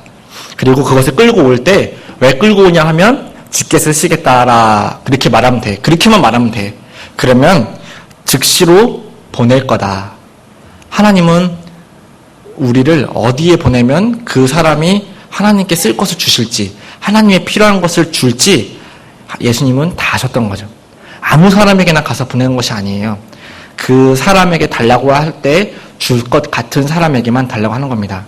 교회에서 나에게 자꾸 무엇인가 요구하십니까? 자꾸 교회 나오라고, 교제 나오라고, 받고 봉사하자고, 뭐 하자고 계속 말씀하시는 이유는 하나님이 나에게 줄 것 같으니까, 그래서 요구하시는 거예요. 자, 누가복음에 보면은, 누가복음 4장에 보면 사렙다의 과부 이야기가 나옵니다. 그 사르밧 과부 지방에 많은 과부들이 있었는데 그 사르밧 과부에게만 엘리야가 보내심을 받았거든요. 사렙다의 과부에게만 엘리야가 보내심을 받았습니다. 많은 과부가 있었는데 왜 그 사렙다 과부, 그 과부에게만 갔을까? 그것은 엘리야가 자기를 공개할 수 있는 그 사람이라는, 그 하나님이 엘리야를 보냈을 때 엘리야를 공개할 만한 사람인지 아셨기 때문에 그 과부에게 보낸 거예요. 그냥 뜬금없이 그냥 보낸 게 아닙니다. 그 과부의 믿음을 아셨기 때문에 하나님이 엘리야를 그 과부에게 보내신 거예요. 그러니까 그 엘리야가 자기가 먹고 그 사르밧 과부가 자기가 먹고 죽을 그것들을 엘리야에게 먼저 내어놓잖아요. 그리고 나서 그 사르밧 과부가 가뭄이 끝날 때까지 그 마르지 않는 은혜를 받게 되는 거잖아요. 하나님은 분명히 미리 아시기 때문에 어떤 사람에게 보내면 하나님이 필요한 것들을 공급받으실 수 있는지 아시기 때문에 그 사람에게 하나님은 보내고 계십니다. 우리가 정말 신앙생활 하는 가운데 정말 하나님의 마음은 조금 더 이해할 수 있다면 우리가 정말 조금 더 하나님께 내어드릴 수 있고 우리가 조금 더 하나님께 나아갈 수 있지 않을까, 이런 생각을 해보게 됩니다. 그리고 하나님의 마음을 알고 신앙생활 하는 가운데 이제 마지막 말씀은 전해드리도록 하겠습니다. 하나님의 말씀으로 하나님의 마음을 가지고 살 때 가장 지금 이 시대에 중요한 것은, 요즘 시대에 가장 중요한 것은 예수님의 재림을 기다리는, 그 하나님이 우리를 만나고 싶어하는 그 마음을 가지고 기다리는 것이 너무나도 필요한 거라 생각을 합니다. 얼마 전에 우리 교회 전체적인 차원에서 동성애에 관련된 그런 것들을 반대한다라는 그 성명을 냈잖아요. 우리 총회에서. 그래서 그런데 그 일이 어떻게 되신지 혹시 아십니까? 그 입법이 세워질 수 있는 가능성이 열려버렸어요. 곧 아마 그 행정부에서 이제 통과가 됐기 때문에 입법이 되는 것은 시간 문제라 얘기를 합니다. 그러면 성경 강연을 할 때 소돔과 고모라 절대로 말하면 안 돼요. 그리고 동성애에 관해서 차별해서도 절대 안 됩니다. 성경에서 아이들이 남자를 만나고 여자아이들이 여자를 만나고 남자아이들이 남자를 만날 때 잘못됐다라고 말하면 안 돼요. 다 잡혀갑니다. 우리는 이제 그런 시대에 살고 있어요. 노아 시대 사람들이 죄악이 충만했다고 되어 있거든요. 관영했다고 되어 있어요. 노아 시대의 사람들과 지금 우리 시대는 너무나도 똑같습니다. 정말 마지막 때예요. 그렇죠? 정말 우리가 만약에 주변에 이러진 형제자매, 이러진 영혼들 있으시다면 빨리 서둘러서 전도하셔야 됩니다. 곧 주님 오시거든요. 예, 곧 주님 오십니다. 그럼 주님 오시는데 우리가 지금 이렇게 살 것이냐? 주님은 하루라도 한 명이라도 더 많은 영혼들을 전도하기 위해서 구원하시기 위해서 저 수양관에서 정말로 많은 형제 자매들이 정말 피와 땀을 흘려가면서 정말 그 목사님 전도사님들께서 정말 그 한 명의 영혼이라도 건지기 위해서 그 목이 쉬어가면서 외치고 계시잖아요. 그런데 우리는 정말로 하나님의 마음을 알기 때문에 그 수양에 참석을 하는데 내가 하나님 마음 모르고 그냥 신명기 그 사사기에 나왔던 르우벤 지파처럼 단 지파처럼 그냥 시냇가에 머물고 그냥 배 위에 머물고 있다면 정말 그거 너무나도 부끄러운 일 아니겠습니까? 정말 하나님의 마음을 가지고 있다라면 우리가 이 마지막 시대를 살아가는데 한 명이라도 더 전도를 하고 한 명이라도 더 하나님 앞에 돌아올 수 있게끔 그 하나님 애타는 마음 우리가 조금만 더 이해해 주시면 너무나도 좋을 것 같아요. 우리가 말씀을 믿을 때 얼마큼 신뢰하고 계십니까? 제가 서울에서는 그 경기도 쪽에서는 그 버스가 많이 다녀요. 여기도 이제 버스가 많이 다니잖아요. 근데 버스에 보면 그 핸드폰 스마트폰 어플에 보면은 버스가 언제 도착하는지 그 버스 도착 예정 시간이 나오는데 제가 장흥에서는 버스를 타본 적이 없어가지고 장흥에서도 그 버스 어플이 있죠. 장흥에서는 버스 어플이 없습니까? 죄송합니다. 아무튼 제가 살고 있는 동네에서는 그 버스 어플이 있어요. 그래서 버스가 자주 오니까 이제 버스가 언제 오는지 어플로 다 나와요. 그 스마트폰 어플로 다 뭐 1분 50초 뒤에 온다 하면은 진짜 1분 50초 뒤에 옵니다. 그만큼 정확하거든요.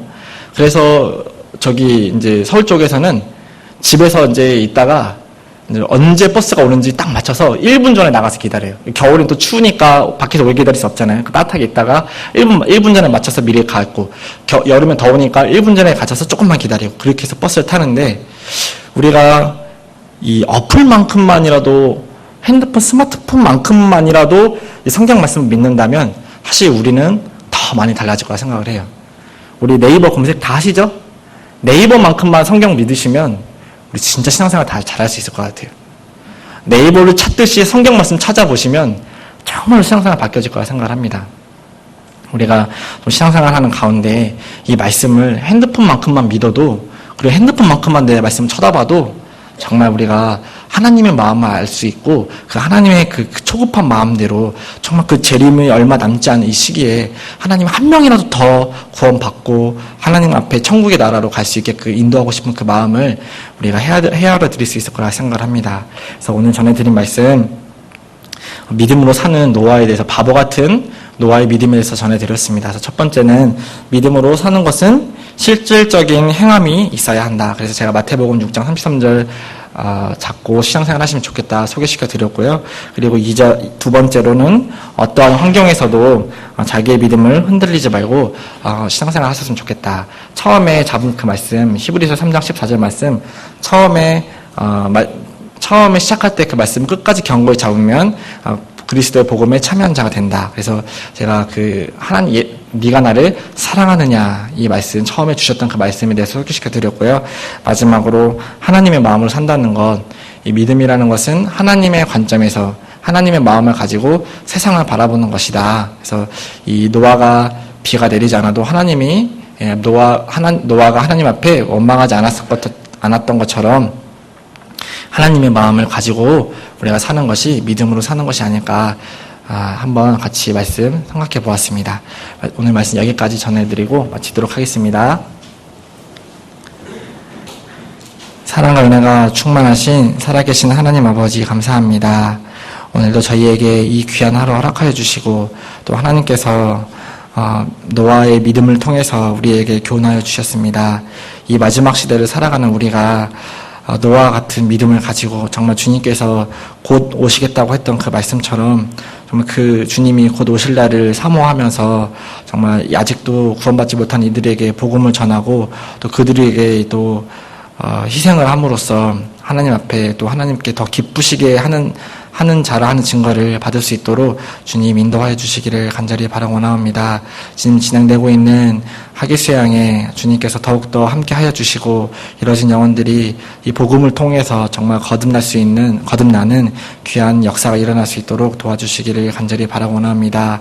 이 마지막 시대에 장흥교회 형제 자매님들 더욱더 주님 앞에 뜨거운 마음과 헌신된 마음으로 하나님 앞에 또 정말 그 기쁘시게 하는 신앙생활을 하실 수 있도록 인도하여 주시기를 간절히 바라고 원하오며 우리를 사랑하시는 우리 구주 예수님의 이름으로 감사하며 기도드렸습니다.